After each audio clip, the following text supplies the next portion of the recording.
syndicated cartoonist Carson Hughes was hospitalized today with reports of a massive heart attack. Doctors at Chicago's Memorial Hospital say the outlook is grim for the 57-year-old Hughes, a Pulitzer Prize winner for his Tribune political cartoons. Hughes, a lifelong bachelor, is most famous for his daily comic strip, Little Willa, seen in over 300 newspapers nationwide.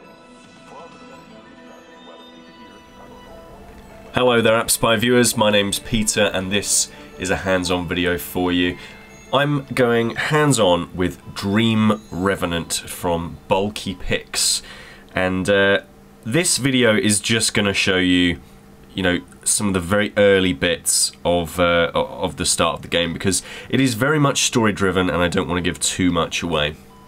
So the first thing to note is that this is built in Unreal. So there's Unreal technology powering this thing, which is why it looks so damn pretty. It's kind of an ominous opening, right? This is a hospital bed. There's a beep, beep, beep. So we're probably not doing brilliantly. But when we turn around, we can see that we're in a completely different area. I'm looking around by a sort of virtual stick that you can't see on the right-hand side. It's, standard first-person controls really, and I've got a stick here for movement, so I'm going to start walking down the path.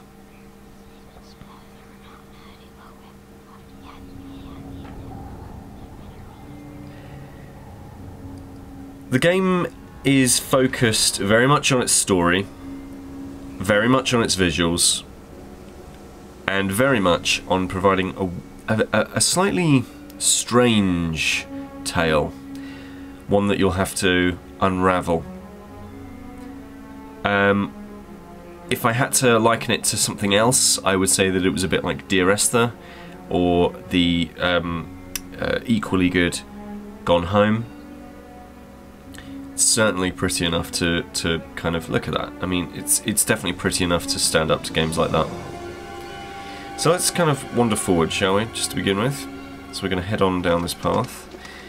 And every once in a while the game will kind of grab you and take you and show you something. So I think it wants us to go up there, so let's give this a go. Top left, I can do a brain sort of like kinetic thing, and obviously you might have a bit of difficulty seeing this, but if you turn the device sideways, you can read that the power of the brain, and it's the power is yours, which is good. It's the power of telekinesis. So we're going to use the power of telekinesis to get this going, I think. There we are. So now, by doing that, I've built a staircase, which is pretty cool, and we're going to wander up here. So we've kind of solved our first puzzle, really.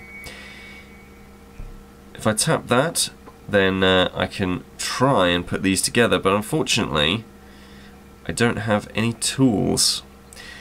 There is no UI, as it were, or very little, very minimal UI. This is your inventory.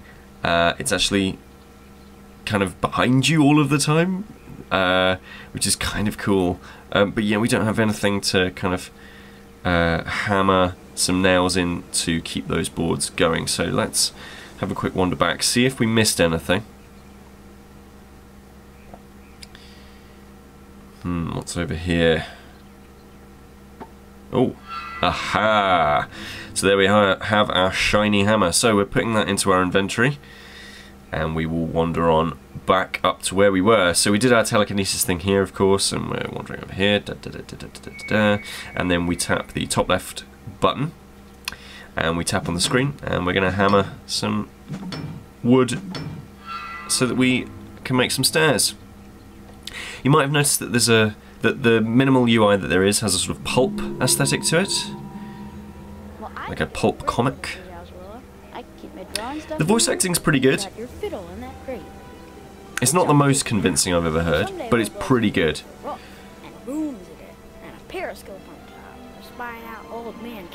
And especially in this early part of the game, it focuses on two children. Their fields are all the way on the other side of the woods. And a lot of the conversations that they have. I mean, look at this. Some of this camera work in the game is just absolutely fantastic. So let's head on over and see this. Ah, so now we have a key. Thumbs up. We're going to take that. That's part of our inventory now. It's a fishing rope. Can we do anything with this? No. No. Let's wander downstairs. Like I say, I wanted to... Oh, hello. What's this? Ah. So this is a great example of how the game flits between a lot of different perspectives and a lot of different mediums. So this is Lil Willa by Carson Hughes. And you can see that there's a little comic book going on there. It's clearly a comic from a while ago. Anybody who is into comics will attest that this is the kind of art that was in the funny pages years and years and years ago. It's not really a style that's done these days, but you'll notice that they're talking about a treehouse here. It's kind of interesting, right? And now that I've tapped the bottom right, I can flick between these two. It's sort of a sketch, like the finished product and the sketch. And the sketch is saying that there's a key and that there's a house in a thought bubble. So maybe we could infer from that that the key that we've just picked up in the treehouse, which they're talking about in the previous panel, is something to do with unlocking the door of a house. And we zoom out and we're in this other interesting space here. There's a violin on the chair. There's sets of other comic book panels. This is some pretty highbrow storytelling, especially for mobile games, but in video games in general, this is some pretty quality storytelling technique going on. So whenever we find a violin, we'll be reminded of a comic book strip. And like I say, I don't want to spoil too much about this game because it is very much its story. And this is just the opening section. I have played a little bit further, but I just wanted to show you how A, how beautiful the game is, and B, how sophisticated its storytelling is at this early stage. Whether that continues, that's not for this hands-on video, early impressions, to decide. But, my gosh. But things certainly look promising. Well, I mean, that river of what looks like blood certainly doesn't look promising, but the game itself looks promising.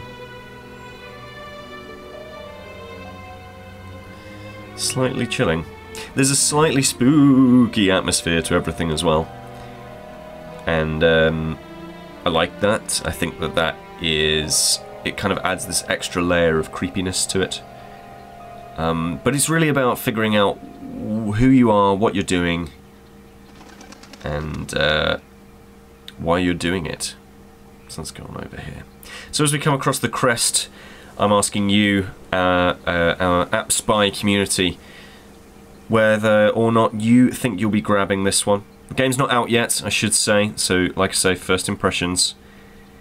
And whether or not you like this recent spate of very, very good-looking iOS games that are trying to tell a story. Hellraid, The Escape, is trying to do a similar sort of thing, a sort of puzzle game in a first-person perspective. So this is Dream Revenant. It's not out just yet, but it's out very soon. And I look forward to reading your comments in the comment section. No one gets in without a ticket. 5 cents. This is Peter with AppSpy.com. We review, you decide.